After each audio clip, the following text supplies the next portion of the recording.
بیٹیاں خوش نہ بھی ہوں تو کون سا گھر والوں کو پتہ لگنے دیتی ہیں؟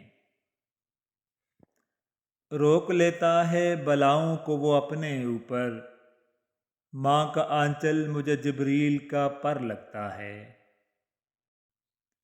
سر درد تو محض ایک نام ہے، کچھ باتیں دماغ کو اتنی چبھتی ہیں کہ ہم برداشت نہیں کر پاتے۔ ہم بن کر کب جیتے ہیں؟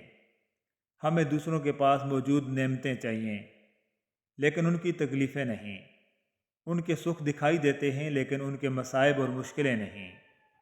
ہم اگر ہم بن کر رہیں تو بہت سکھی رہیں۔ ہر اس محفل میں گھسنے کی کوشش نہ کرو جہاں تمہارا کوئی جوڑ نہ ہو۔ جب بھوک دروازے پر دستک دیتی ہے تو عقیدے کھڑکیوں سے بھاگ جایا کرتے ہیں۔ عاجزی یہ ہے کہ آپ دفتر میں داخل ہوتے وقت گیٹ پر کھڑے چوکیدار کو بھی اسی طرح سلام کریں جس طرح دفتر کے اندر پہنچ کر اپنے بوس کو کرتے ہیں۔ اپنوں کے درمیان سیاست فضول ہے، نہ ہو کوئی مقصد تو بغاوت فضول ہے۔ نماز روزہ زکوٰۃ خیرات یا حد، ماں باپ خوش نہ ہو تو عبادت فضول ہے۔ کسی گناہ کا عام ہو جانا اسے حلال نہیں کر دیتا بلکہ عذاب الہی کا خطرہ مزید بڑھا دیتا ہے۔ ہمیں الف انار سے زیادہ الف انسانیت سیکھنے کی ضرورت ہے۔ دکھ درد تکلیف اگر اللہ کی ناراضگی ہوتی تو یہ نبیوں کو نہ ملتی۔ یہ نعمت ہے جو اللہ کا راستہ دکھاتی ہے۔ یا رب کریم، میں اپنے گناہوں پر سخت نادم اور شرمندہ ہوں، مجھے معاف فرما اور مجھے سجدوں کی توفیق عطا فرما، آمین۔ اللہ کی نعمتوں پر غور کرنے سے اللہ سے حیا آنے لگتی ہے، پھر انسان اس بات سے شرما جاتا ہے کہ اللہ ہی کی بخشی ہوئی نعمتوں کو اس کی نافرمانی میں استعمال کیا جائے۔ خود کو سب سے بہتر سمجھ لینا یہ ایک ایسی بیماری ہے جو انسان کو کسی قابل نہیں چھوڑتی۔ دنیا میں سب سے بڑے انویسٹر ہمارے والدین ہیں، اور یہ ایسے سرمایہ کار ہیں جو اپنا وقت، عمر، پیسہ، اپنی سوچ و فکر سب ہم پر قربان کرتے ہیں، اور وہ بھی بنا کسی لالچ کے۔ بے شک سر اٹھا کر رب سے نہ ملنے والی چیزوں کا تقاضا کرنے سے پہلے سر جھکا کر رب سے ملنے والی نعمتوں کا شکر تو ادا کر لیں۔ مجھے شہروں سے اندازہ ہوا ہے درندے اب جنگلوں میں نہیں ہیں۔ زندگی زہر کے پیالے میں چھپی بیٹھی ہے، پیاس اتنی ہے کہ امرت کا گماں ہوتا ہے۔ مطلوب ہمیشہ ساکت ہوتا ہے، طالب ہی اس کے گرد گھومتے ہیں۔ سنو عزیز من، بے شک دنیا میں ہر جگہ جھوٹ اور فریب ہے، اور تمہارا دل شکوک و شبہات سے بھرا ہوگا، لیکن اس محبت کے بارے میں کبھی بھی بدگمانی کا شکار مت ہونا جو میرے دل میں تمہارے لیے ہے۔ تمہاری وجہ سے اگر کوئی بے سکون ہو جائے تو یاد رکھو تم ظالموں میں سے ہو۔ جو ہر روز نئے خواب سجاتا ہے میرے، وہ نہیں جانتا میں نیند میں ڈر جاتا ہوں۔ یہ جس کہانی کو بڑے شوق سے پڑھتے ہو نہ تم، اس کہانی کے آخر پہ تو میں مر جاتا ہوں۔ مچھلی جس پانی میں رہتی ہے اسے اس کی قیمت کا اندازہ نہیں ہوتا، اور مجھے ان کی قیمت کا اندازہ نہیں تھا جنہوں نے مجھے پانی میں رکھا تھا۔ مطلب تک شہد ورنہ زہر ہیں لوگ۔ یہاں برائیاں نہیں، اچھائیاں مار ڈالتی ہیں۔ ڈگریاں تو تعلیم کے اخراجات کی رسیدیں ہیں، علم تو وہی ہے جو کردار سے چلکتا ہے۔ خفا ہو کر بھی ساتھ نہیں چھوڑتا، اللہ کی ناراضگی بھی کتنی پیاری ہے۔ اپنا وہ ہے جو کسی اور کے لیے تمہیں نظر انداز نہ کرے۔ دریا کے پانی اور آنکھ کے پانی میں صرف جذبات کا فرق ہے۔ حضرت علی رضی اللہ تعالیٰ عنہ نے ارشاد فرمایا، زندگی کے ہر موڑ پر صلح کرنا سیکھو، کیونکہ جھکتا وہی ہے جس میں جان ہوتی ہے، اکڑنا تو مردے کی پہچان ہوتی ہے۔ منزلوں سے گمراہ بھی کر دیتے ہیں لوگ، ہر کسی سے راستہ پوچھا نہیں کرتے۔ لفظوں کے بھی ذائقے ہوتے ہیں، بولنے سے پہلے چکھ لیا کریں۔ تقریباً 18,000 مخلوقات ہیں، صرف انسان ہی پیسہ کماتا ہے، کوئی مخلوق کبھی بھوکی نہیں رہتی اور انسان کا کبھی پیٹ نہیں بھرتا۔ کچھ تصویروں میں وضاحت کی ضرورت نہیں ہوتی، وقت وقت کی بات ہے، اپنے والدین کی قدر کریں۔ غفلت کے خواب دیکھنے والی ان آنکھوں کو جس نور کی کمی ہے اب وہ نور عطا کر دے۔ درخت پر اوقات سے زیادہ پھل لگ جائیں تو اس کی ڈالیاں ٹوٹنا شروع ہو جاتی ہیں۔ انسان کو اوقات سے زیادہ مل جائے تو وہ رشتوں کو توڑنے لگتا ہے۔ انجام: درخت آہستہ آہستہ اپنے پھل سے محروم ہو جاتا ہے اور انسان اپنے رشتوں سے۔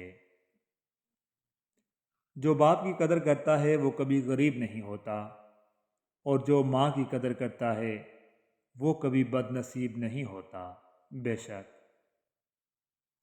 بے شک پاک ہے وہ ذات جو سیاہ رات میں سیاہ چٹان پر سیاہ چیونٹیوں کی حرکت سے بھی واقف ہے۔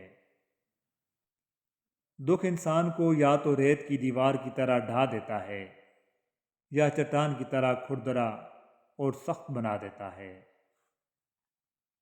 اپنوں کی چاہت میں ملاوٹ تھی اس قدر، تنگ آ کے دشمنوں کو منانے چلا گیا۔ باپ ایک جہاں جس کے ہوتے ہوئے ہوتے تھے زمانے میرے۔ جو لوگ اپنی سوچ نہیں بدل سکتے وہ کچھ بھی نہیں بدل سکتے۔ میری ماں کا مزاج مت پوچھو، فقط باتوں سے مان جاتی ہے۔ تجھ کو کھو کر بھی رہوں خلوت جام میں تیری، جیت پائی ہے محبت نے عجب مات کے ساتھ۔ یقین خالی دل کو بھر دیتا ہے اور بے یقینی بھرے دل کو خالی کر دیتی ہے۔ کوشش کریں دوسروں کے ساتھ وہ خیال بن کر رہیں جو پریشانی میں بھی آئے تو چہروں پر مسکان پھیل جائے۔ پتہ نہیں زندگی اور کتنے امتحان لے گی، انسان کی روح ہی تھک جائے تو کہاں جینے کو جی چاہتا ہے۔ زندہ ہیں مگر زندگی تو کھو گئی۔ ہم اکثر مایوس نہیں ہوتے، بس تھک جاتے ہیں۔ رو کر دل ہلکا بھی ہو جائے تو یہ روح کی اداسی کہاں جاتی ہے۔ بے شک تمہارے صبر کے بعد اللہ تمہیں تمہاری چاہت سے نوازے گا۔ مجھے فرق نہیں پڑتا کہ دنیا کیا کہتی ہے، میری نیتوں سے واقف ہے میرا خدا۔ کسی سوکھے ہوئے گلاب کی مانند یک طرفہ محبت سنبھال رکھی ہے۔ وہ جو پتھر سے پانی نکال سکتا ہے وہ اپنے بندے کے لیے وسیلہ بھی بنا ہی دیتا ہے۔ عزت سے اپنی جگہ تنہا کھڑے رہنا اس ساتھ سے بہتر ہے جو آپ کی عزت نفس کو کچل ڈالے۔ محبت ریت کی طرح ہوتی ہے، کب ہاتھوں سے پھسل جائے پتہ ہی نہیں لگتا۔ یہ الفاظ کتنا حوصلہ دیتے ہیں نا، جو بھی ہو اس میں اللہ کی کوئی نہ کوئی بہتری ہی ہوگی۔ ایک نفرت ہے جو چند لمحوں میں محسوس کر لی جاتی ہے، اور ایک محبت ہے جس کا یقین دلاتے دلاتے ساری عمر گزر جاتی ہے۔ اللہ سے شکوے شکایتیں کرو تب بھی ٹھیک ہے، کوئی تعلق تو بنا رہتا ہے، ایسے تعلق توڑ دینا ٹھیک نہیں ہوتا۔ اللہ کی ذات پر یقین رکھو، جان کو ایک تکلیف ملتی ہے تو 100 سکھ بھی تو ملتے ہیں۔ زندگی کو دعا دیتے ہیں، خاتمے کی سزا نہیں۔ ہمارے ہونے یا نہ ہونے سے صرف ہمیں فرق پڑتا ہے، صرف ہمارا کردار ختم ہو جاتا ہے، کائنات میں کوئی تبدیلی نہیں آتی، کسی چیز پر کوئی اثر نہیں پڑتا۔ اپنے دن کا آغاز صدقہ دینے سے شروع کرو، اس دن تمہاری کوئی دعا رد نہیں کی جائے گی۔ حضرت علی۔ کچھ لوگ اپنے خلوص کی وجہ سے اور کچھ لوگ اپنی منافقت کی وجہ سے عمر بھر یاد رہ جاتے ہیں۔ محبت میں جیلسی لازم ہے، جو جتنا ٹوٹ کر محبت کرتا ہے اتنا ہی ٹوٹ کر حسد بھی کرتا ہے۔ وہ اپنے محبوب کے پاس اس خوشبو کو بھی بھٹکنے نہیں دیتا جو کسی اور کے وجود سے آ رہی ہو۔ منافق جب کسی کو گرانا چاہتا ہے تو اس کو دھکا نہیں، سہارا دیتا ہے۔ ہر شخص کو اس بات کا صحیح ادراک ہے کہ دوسروں کا رویہ کیسا ہونا چاہیے، مگر وہ اس احساس سے عاری ہیں کہ خود ان کو کس طرح برتاؤ کرنا چاہیے۔ کچھ حادثے انسان کو ذہنی طور پر اپاہج کر دیتے ہیں۔ ہماری زندگی سے کسی کے چلا جانا اتنا تکلیف دہ نہیں ہوتا جتنا کہ اس کے چلے جانے کے بعد بھی ہمارے دل میں اس کی محبت کا ٹھہر جانا اذیت دیتا ہے۔ حضرت علی رضی اللہ تعالیٰ عنہ نے فرمایا، زندگی میں ہمیشہ دو لوگوں سے دور رہنا، پہلا مصروف اور دوسرا مغرور۔ مصروف اپنی مرضی سے بات کرتا ہے اور مغرور مطلب کے لیے یاد کرتا ہے۔ رسول اللہ صلی اللہ علیہ وآلہ وسلم نے حضرت انس رضی اللہ تعالیٰ عنہ سے فرمایا، جب گھر میں آیا کرے تو گھر والوں کو سلام کیا کر، اس سلام سے تجھ پر اور تیرے گھر والوں پر برکت نازل ہوگی۔